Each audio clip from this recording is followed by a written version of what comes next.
Get your free copy of the complete tutorial at www.teachucomp.com/free. In this lesson, we will review entering bills that are to be paid from the Client Trust account. Remember that when entering these types of bills, you want to use the special Client Trust AP account that was created specifically for this purpose.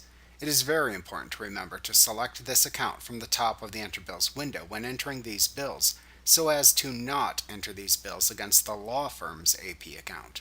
When you enter these bills, the transaction will automatically move the funds out of the Client Trust Liabilities account and place them into the Client Trust AP account. Later on, when you pay the bills entered into the Client Trust AP account, the balance will be decreased. To review the process for entering bills, please review the lesson Entering Bills from Chapter 12 of the QuickBooks Desktop Pro Manual. To start, select Vendors. Enter Bills from the menu bar to open the Enter Bills window. Then select the correct Client Trust AP account from the AP account drop-down at the top of the screen. You can then enter the vendor by selecting a name from the vendor drop-down.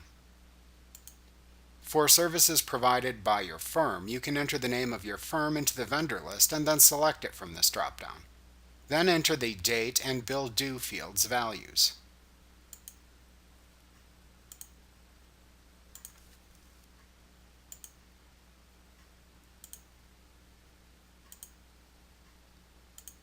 Next, click to the Items tab at the bottom of the screen and select the services or expenses indicated by the bill.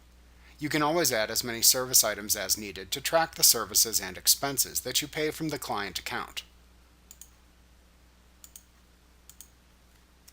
For each item entered, be sure to select the client and matter or case from the Customer Job drop-down for each line item. You should also mark each line item as not billable by clearing the check mark from the box shown in the billable column. You do this because all charges in the Client Trust AP account will be paid using funds from the Client Trust account. Because of this, you would not want to pass those costs through to the client in an invoice, which would double their effect. Therefore, you mark the line items as not billable to prevent this possibility. Finally, use the Class drop-down for each item to select the partner responsible for the client. You can then click the Save and Close button to finish entering the bill.